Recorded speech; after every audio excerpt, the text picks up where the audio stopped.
Pen Packers. I'm here with Ellen Howdy. She's the director of the PenPack Bay Area chapter. And welcome, Ellen, and just give you a chance to introduce yourself.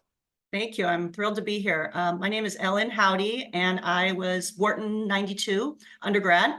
I moved to San Francisco in 97. I've been here ever since. My first career was in investment finance, which is what I studied at Penn. And I've been lucky enough to be doing pro bono nonprofit work for many years now. And I've been the director of the Bay Area chapter for a little over 4. Thanks, Ellen. So today we'll be talking about the role of a liaison. So as team leaders, you'll be interfacing with your liaison, and we'll talk a little bit about when you and how you interface with that liaison. So Ellen, can you give us an overview of what role the liaison plays in a PenPack project? Yeah, I'd be happy to. I've been liaison 12 times. I love the role. It is a first and foremost, I think of it as a sounding board for the team, particularly the team leads. Liaisons generally have been a team lead before, and so they know what the role is like, and they know what it's like to manage a team. They're also very heavily involved in the pre-project process, which means that they have helped scope the project and in most cases have written the engagement letter. So they've met with the client and they've thought through initially what work streams should look like. So they've got some great background knowledge for team leads that the team lead should very much lean on.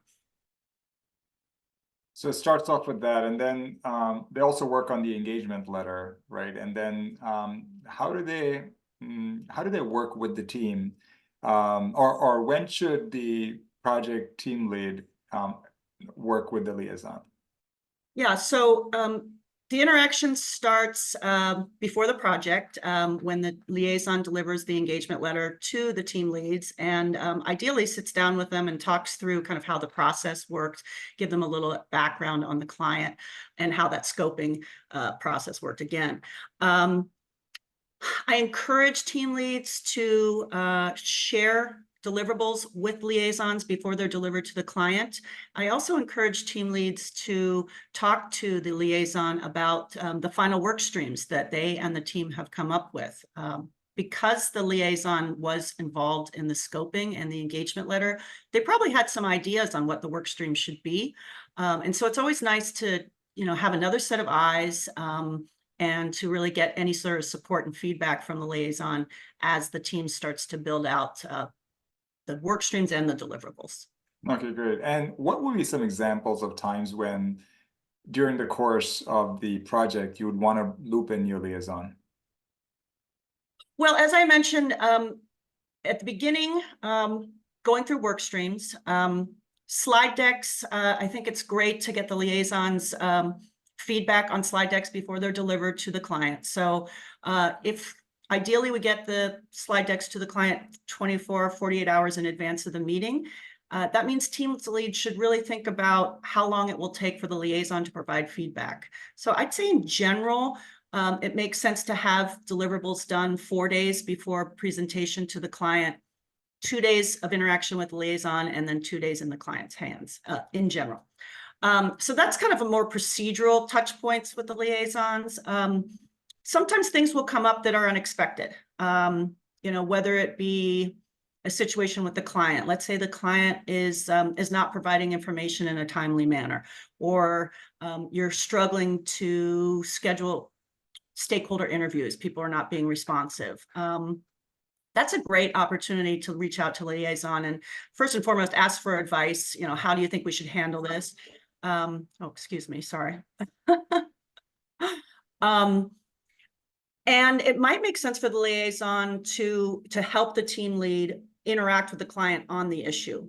So again, if you're having an issue with the client of any kind, the most common one is a timing issue. It's always good to let the liaison know.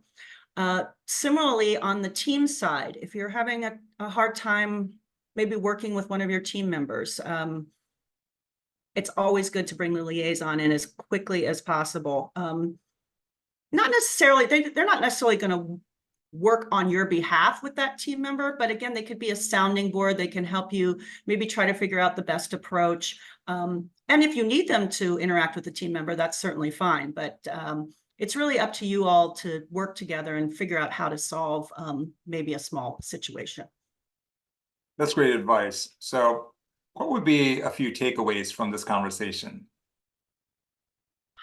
Communication is key. You know, and it will come from both sides. The liaison will certainly be reaching out to you, or should be reaching out to you on a somewhat regular basis. But if you have something you want to share with them and you haven't heard from them for a little bit, please reach out to your liaison and tell them what's going on, good and bad. You know, there aren't that many circumstances where, you know, issues arise, but they do happen, and a liaison is there to support you. So communication is key.